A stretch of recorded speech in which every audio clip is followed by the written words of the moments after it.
hari ini Bapak mau cek kehadirannya Anda semua. Coba di sini yang hadir. Bisa. Banyak Pak. Banyak lagi. Siapa aja tuh lagi? Hadis Pak. Hadis dan Misbah. Misbah kenapa dia datang? Kalau sakit Kak. Kalau sakit kita doakan Misbah semoga cepat sembuh. Dan nanti Anda semuanya jangan lupa kalau Misbah ibu sudah lebih dari sembuh, silakan dijemput bersama-sama. Baik Iya, Pak. Kak. Selanjutnya coba Bapak minta sekarang lagi membacakan surat Al-Ikhlas. Baik Pak. A'udzu billahi minasyaitonir Coba rajim. dituliskan tadi. A'udzu billahi minasyaitonir rajim. Bismillahirrahmanirrahim. Qul huwallahu ahad. Allahus samad. Lam yalid wa lam yulad wa lam yakul lahu kufuwan ahad. Bagus, pintar Zaki. Cuman lain kali ditambah dengan iramanya ya Zaki. Baik Pak. Nah seterusnya sebenarnya siapa nih yang masih ingat dari minggu lalu? Saya Pak. Saya Pak. Coba bacakan Putri. Apa materi kita minggu lalu? Yuk. Itu mengenai tentang iman kepada kita Allah Kak. Wah, iman kepada kita Allah. Iman kepada kita Allah itu apa sih Jasa? Iman kepada kita Allah itu adalah mempercayai dengan sepenuh hati bahwa Allah telah mengirimkan para rasulnya untuk menyiapkan kita benar. Wah, bagus, pintar. Dan semuanya beri tepuk tangan semuanya. Nah, pada kesempatan kali ini kita masuk kepada pembelajaran mengenai kisah dari Nabi Muhammad dan Nabi Musa. Coba apa materi kita hari ini? Mengenai kisah Nabi Muhammad dan Nabi Musa. Nah, kenapa sih kita perlu mempelajari kisah teladan dari para nabi ini? Yaitu sudah dijelaskan Allah dalam surat Al-Ahzab ayat 21 yang berbunyi Bismillahirrahmanirrahim. Laqad kana lakum fi Rasulillahi uswatun hasanah. Sungguh telah datang kepadamu Rasulullah ikutan yang baik. Apa saja kata yang ikutan yang baik? Yang pertama iman pada Allah. Dia selalu mengingat Allah. Yang kedua wal yaumil akhir, yaitu percaya kepada hari akhir. Yang ketiga wa dzakarallaha katsira, yaitu selalu berzikir kepada Allah. Nah, kita sebagai umat Islam perlu kita mempelajari kisah keteladanan dari Nabi Musa dan Nabi Isa. Untuk tercapai pembelajaran kita hari ini melewati hasil diskusi atau pembacaan materi yang akan Anda tampilkan nantinya. Anda dapat membangun pemahaman itu lalu mengerjakan apa sih keteladanan dari Rasul kita dalam kehidupan sehari-hari. Nah, kali ini Bapak membentuk dua kelompok. Kelompok pertama yaitu Putri dan Zaki, yaitu meneladani kisah Nabi Muhammad SAW. Coba diambil Zaki. Baik Pak. Nah, yang kedua kisah keteladanan Nabi Musa alaihissalam. Coba diambil Zaki. Nah, sebelum Anda semua menjelaskannya, coba Bapak minta membacakan materinya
Nanti kalau ada yang nggak paham, coba ditanyakan ke bapak ya.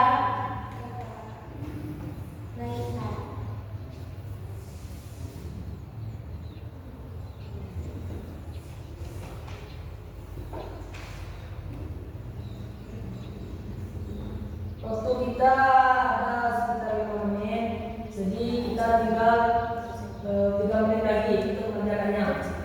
Setelah 3 menit, Anda semua silakan dipresentasikan.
Sudah beres ya? Sudah Pak. Bagus, melakukan waktu. Beri tepuk tangan kepada kita semua dulu. Semoga konsistensi kita, semoga kedisiplinan kita selalu terjaga, karena perlu kita menghargai waktu dan memanfaatkannya semaksimal mungkin. Nah, silakan kepada kelompok 1, Zaki dan Putri untuk presentasi salah satunya saja. Baik Pak, terima kasih sebelumnya kepada Bapak dan teman-teman yang telah mengizinkan saya untuk mempresentasikan tentang apa saja tentang kisah Nabi Muhammad.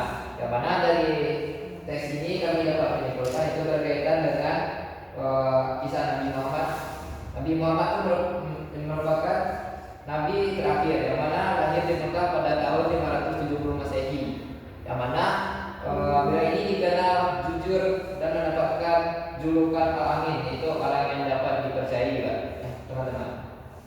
Nah, dan beliau yang mana dia itu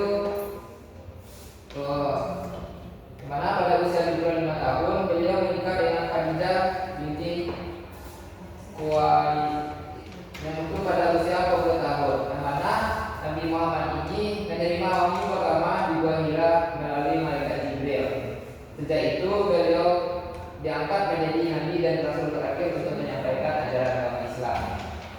Nabi Muhammad ini wafat pada usia 63 tahun di Madinah. Beliau meninggalkan teladan akhlak mulia bagi seluruh umat manusia. Serta di sini kami juga dapat menemukan sifat-sifat teladan yang bisa kita terapkan dalam sehari-hari. Yang pertama sabar, yang mana sifat sabar ini misalnya kita mendapatkan nilai yang bagus, nilai yang di sekolah itu buruk, maka hal yang perlu kita lakukan adalah sabar dan terus berusaha. Nah, dan gigih. Mungkin sekian Pak yang dapat kami sampaikan.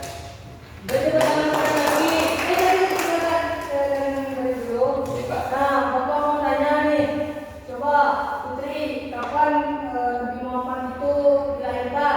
570 Masehi, Pak. Bagus. Sebelumnya Bapak meminta maaf dulu. Itu ada kesalahan penulisan. Sebenarnya Nabi Muhammad itu lahir pada tahun 571 Masehi. Namun pada teks bacaan itu tertera 570. Nah, silakan kepada kaum berdua untuk membacakan teksnya. Baik Pak, terima kasih Pak.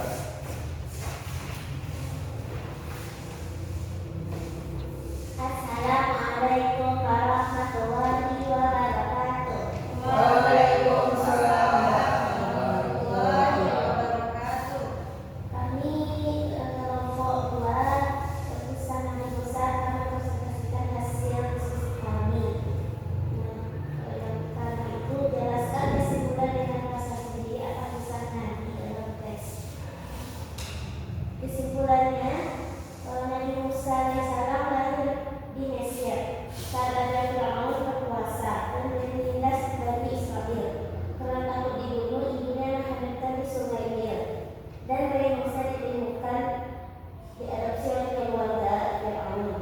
Saat dewasa, Nabi Musa dapat menjadi Rasul. Beliau diutus Allah untuk mengajar Fir'aun dan kaumnya menyembah Allah. Fir'aun pun menentang Musa. Dengan izin Allah, Nabi Musa menunjukkan banyak mukjizat. Salah satunya kapal berubah menjadi ular, ratusan belah laut merah. Hasilnya Fir'aun dan tentara tenggelam di laut merah, sedangkan Nabi Musa dan kaum selamat.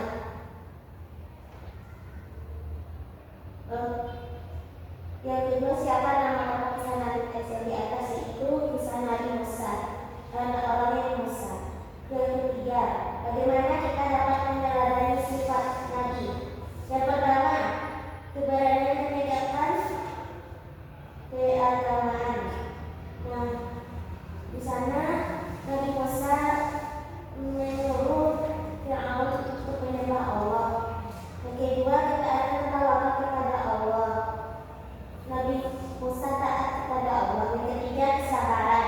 Nah, kesabaran dalam menghadapi Fir'aun. Mungkin dari saya sekian, terima kasih.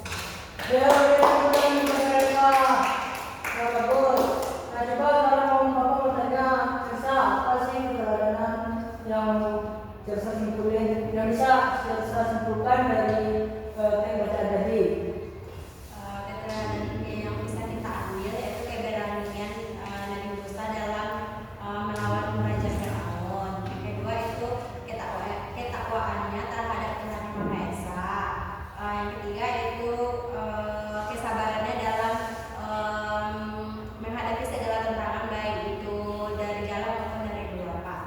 Bagus, pertanyaan kedua Cersa. Nah, pembelajaran kita kali ini Anda semuanya perlu Anda silakan duduk sebelumnya.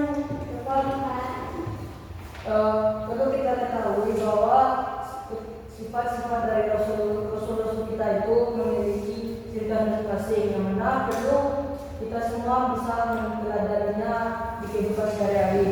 Untuk itu, dari keteladanan sifat Nabi Muhammad dan sifat Nabi Musa, Bapak harap semuanya bisa mengikuti dan menerapkan dalam keseharian. Contoh dari kesabaran Nabi Musa tadi dalam mengalahkan Fir'aun. Ketika kita sudah bersabar dan berani untuk menyatakan kebenaran, nanti kita akan ditolong oleh Allah itu sendiri. Jadi anak-anak semua tidak perlu takut, karena kebenaran akan selalu menang. Nah, mungkin sekian dari materi kita pada siang hari ini. Bapak ucapkan terima kasih. Jangan lupa buat tugas nanti Bapak kirim di WhatsApp orang tuanya. Baik Pak. Demikian